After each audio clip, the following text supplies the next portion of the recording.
Welcome to the Evan Cycles guide to unboxing and building your bike.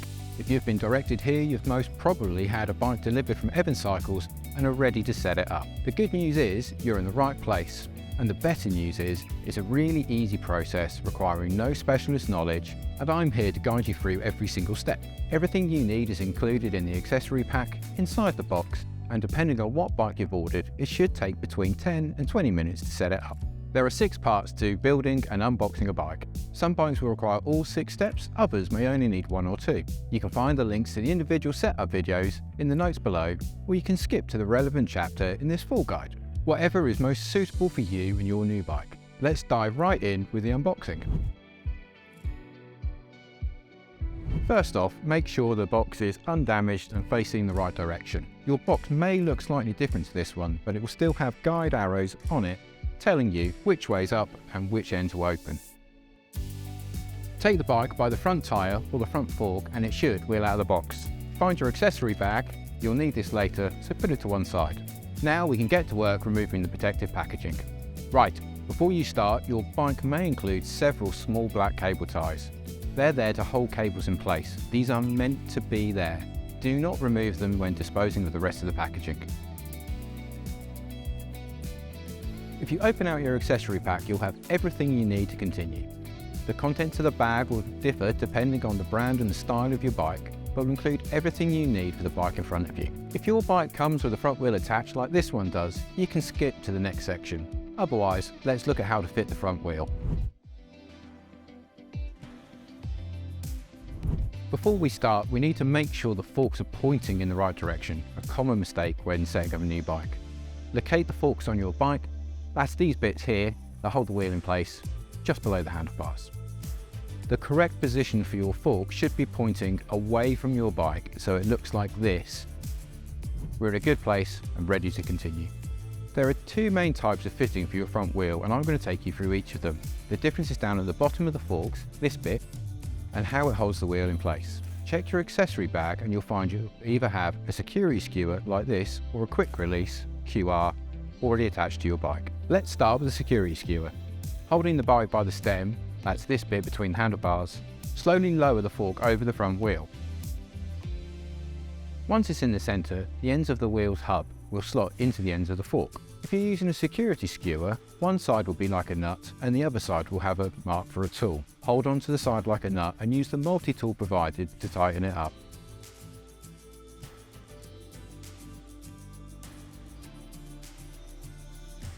If you have a quick release lever, the process is the same to get the fork into the wheel. The ends of the hub will just slot into the fork dropouts. With a quick release, we have 2 choices. We can hold on to the lever and tighten the nut by hand, or we can hold on to the nut and tighten the lever. When it's nearly tight, we then push it up so it sits parallel to the fork with our hand. Some bikes come with what's known as an anti-rotation washer, and they look a little bit like this. If your bike has this washer, it will be next to the drive side nut. Make sure it is lined up with the hole. Use the supplied spanner to tighten it fully.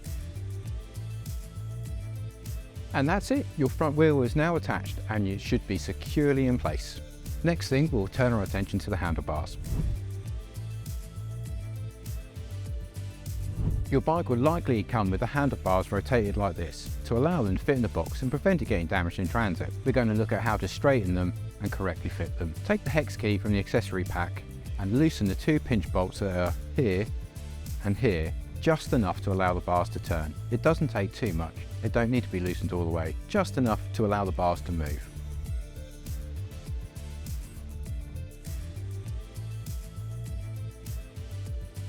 Holding the front tyre between your legs, rotate the handlebars until the stem is in line with the tyre. Then retighten the box. Next, we'll look at the faceplate which hold the bars in place.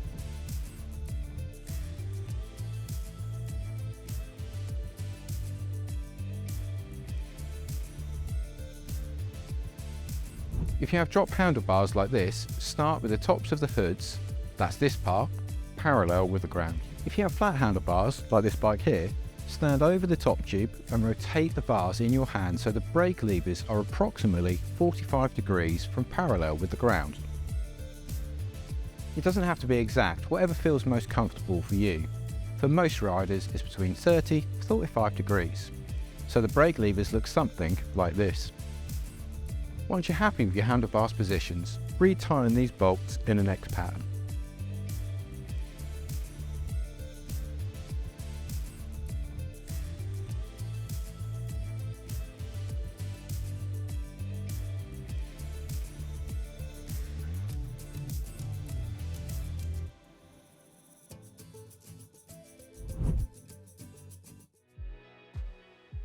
Before you start, we need to identify which pedal is for which side of the bike. Check your pedals for stickers or engraving on the pedal axle. The left and right relate to the side of the bike as you are sitting in the saddle, so the left pedal goes on the left crank and the right goes on the right crank when you're in the riding position. Once you've identified the side the pedal goes on, tighten it finger tight.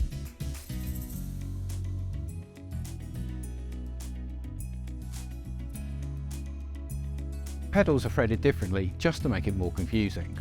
The left side is a reverse thread, so we put the spanner over the axle and turn it anti-clockwise to tighten it.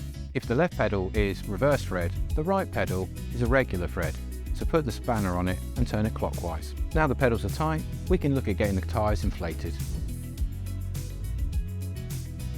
Put your bike in a stable position so it can't fall over.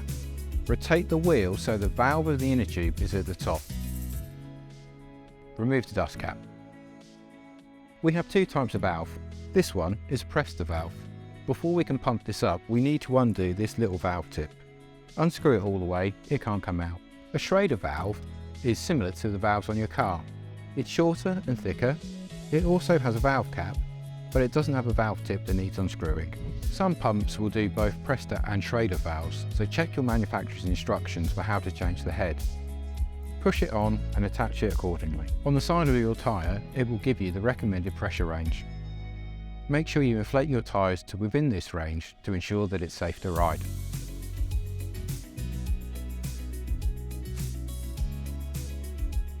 Once it's inflated to the correct pressure, you can remove the pump and screw in the valve tip again and make sure you replace the dust cap.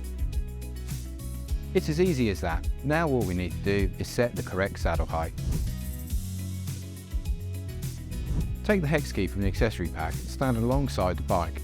Locate the seat post clamp, which is just below the saddle. Use the Allen key to loosen the bolt. Once loosened, raise or lower the saddle to a required height, approximately in line with your hip. Check the nose of the saddle is pointing forward and then retighten the bolt. Now sit on the bike with your left foot on the ground and put your right foot at the 6 o'clock position on the pedal. There should be a slight bend in the knee. If it feels right to you, you're good to go. If not, stand by the bike and again adjust the saddle until it feels right. And that's it, your new bike is all set up. All that's left to do is get out there and enjoy the ride.